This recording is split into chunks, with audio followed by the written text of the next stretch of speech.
Ողջույն բոլորին, բարեկալուստ հայկական խոհանոց։ Այսօր միասին պատրաստում ենք տոնական սառը նախուտեստ, որը անվանում ենք մոժոշ կամ խոզի տոտիկների թթու։ Ինչպես ավանդական հայկական շատ ուտեստներ, այս սառը նախուտեստը ունի իր պատրաստման եղանակը։ Հիմնականում պատրաստում ենք ձմռան ամիսներին։ Խոզի տոտիկները նախքան օգտագործելը պետք է մի լավ մշակել։ Հատուկ ուշադրություն պետք է դարձնել մատերի արանքին։ Եթե այդտեղ մազափնջեր կան, ապա կաշվի հետ միասին հեռացնում ենք։ Խոզի տոտիկները պետք է այնքան մաքրել, որ շոշափելիս իդեալական հարթ լինի։ Ես վերցրել եմ տնական խոզի տոտիկներ եւ ինքս էլ մաքրել եմ, եւ մաքրման process-ը այդքան էլ հեշտ չէ։ Խոզի տոտիկների մեջտեղի հատվածից սուր դանակով կիսում ենք։ Կարող եք այսպես պատրաստել, սակայն ես սիրում եմ մանր կտորներ։ Երկու ձեռքով այսպես ծալում ենք եւ ծալվող հատվածից կտրվածք ենք անում։ Որպեսզի խոզի տոտիկները իդեալական մաքուր լինեն, պետք է նախապես լավ խանձել։ Եթե լավ խանձելուց հետո մաշկի վրա մազարմատներ են մնում, ապա նույնիսկ ածելի օգտագործելուց հետո այդ մազարմատները մնում են։ Տան պայմաններում առանց քիմիական նյութեր օգտագործելու այդ մազարմատները անհնար է հեռացնել։ Խոզի տոտիկները կտրատելուց հետո մի լավ լվանում ենք հոսող ջրի տակ, այնուհետև թողնում ենք ջրի մեջ 8-ից 10 ժամ։ Այդ ընթացքում ժամը 1 փոխում ենք ջուրը, որի ընթացքում ավելորդ արյունը եւ հոտը դուրս են գալիս։ Որպեսզի խոզի տոտիկների թթուն համեղ ստացվի, խորհուրդ եմ տալիս գնել փոքր կենդանու տոտիկներ։ Փոքր կենդանու տոտիկները շատ արագ են եփվում եւ ավելի համեղ եւ նուրբ են ստացվում։ Մեծ կենդանու տոտիկները նույնիսկ 3-ից 4 ժամ եփելուց հետո միսը ձիգ է մնում եւ խորհուրդ եմ տալիս գնել փոքր կենդանու տոտիկներ։ Տեսքից էլ դրանք կարելի է տարբերել։ Միսը 10 ժամ սառը ջրի մեջ թողնելուց հետո լցնում ենք համապատասխան կաթսայի մեջ։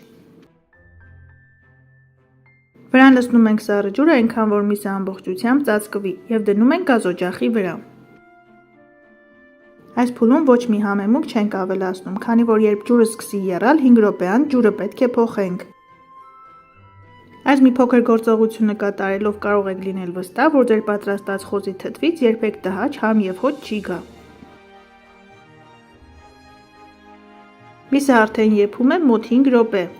Չնայած որ ջուրը բավականին թափանցիկ է եւ այրունաջուր չէ, թափում ենք ջուրը եւ լվանում ենք մսակտորները։ Լցնում ենք կաթսայի մեջ եւ կրկին ավելացնում ենք սառը ջուր, այնքան որ ամբողջությամբ ծածկի մսակտորները։ Ձեզ մոտ էլ այսպիսի թափանցիկ ջուր կստացվի, եթե միսը թողնեք շատ երկար սառը ջրի մեջ։ Խոզի տոտիկների թթուն կամ շատ են սիրում, կամ ընդհանրապես չեն սիրում։ Մեկնաբանությունների բաժնում գրեք, թե դուք որ խմբին եք պատկանում։ Ավելացնում ենք 5-6 հատ դափնու տերև, 4-ից 5 հատ հոտավետ պղպեղ եւ 15 հատ սև հատիկավոր պղպեղ։ Սառը ջուր լցնելուց հետո կաթսան դնում ենք ցածր կրակի վրա եւ այս անգամ միսը եփում ենք այնքան, մինչեւ պատրաստ կլինի։ Դեռևս մսի վրա աղ չենք ավելացնում, աղը կավելացնենք վերջում, երբ միսը գրեթե պատրաստ կլինի։ Ցանկացած տեսակի միս եփելիս աղը պետք է ավելացնենք վերջում, քանի որ երբ սկզբում ենք ավելացնում, երկարացնում ենք եփելու process-ը եւ միսը ձիգ է ստացվում։ Եփելու ընթացքում երբ ջրի երեսին փրփուր է առաջանում, պարտադիր պետք է հեռացնենք։ Ահա տեսեք, թե ինչպիսի թափանցիկ արգանակ ենք ստացել։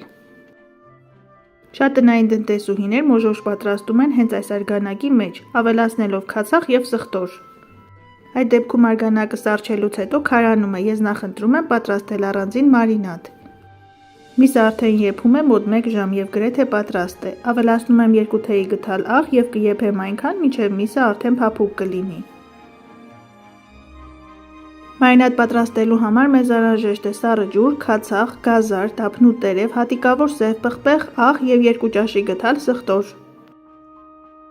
1 լիտր սառը ջրի վրա ավելացնում ենք 2 լիքը ճաշի գդալ աղ եւ 3 ճաշի գդալ խնձորի քացախ։ Այսպես 1 լիտր տարողությամբ բանկայով պատրաստեք այնքան մարինադ, մինչև միսը ամբողջությամբ կծածկվի։ Միսը տեղափոխում ենք համապատասխան տարայի մեջ եւ ավելացնում ենք համեմունքները։ Կարող եք օգտագործել ինչպես էմալապատ տարա, այնպես էլ պլաստմասե տարա կամ ապակե բանկա, ինչպես ձեզ հարմար է։ Ավելացնում ենք հատիկավոր սև պղպեղ, 1 մանրացրած գազար եւ 5-ից 6 դափնու տերև։ Գազար ավելացնում ենք մի փոքր համ եւ գեղեցկություն հաղորդելու համար։ Այն պարտադիր բաղադրիչ չէ, կարող եք նաեւ չավելացնել։ Որպեսզի սխտորի բույրը էլ ավելի լավ զգացվի թթվի մեջ, ավելացնում ենք քերած սխտոր։ Ավելացնում ենք նաև մեր պատրաստած մարինադը։ Միսը ամբողջությամբ ծածկելու համար ես օգտագործեցի 1.5 լիտր մարինադ։ Խոզի տոտիկների թթուն դնում ենք սառը տեղ և կարելի է ճաշակել արդեն 4-ից 5 օր անց։ Դե ինչ հարգելիներս, այսօր էլ այսպիսի տոնական սառը նախուտեստի բաղադրատոմս։ Դուք էլ պատրաստեք այս եղանակով, եղեք առողջ և օրհնված։ Ցտեսություն, կհանդիպենք հաջորդ տեսանյութերում։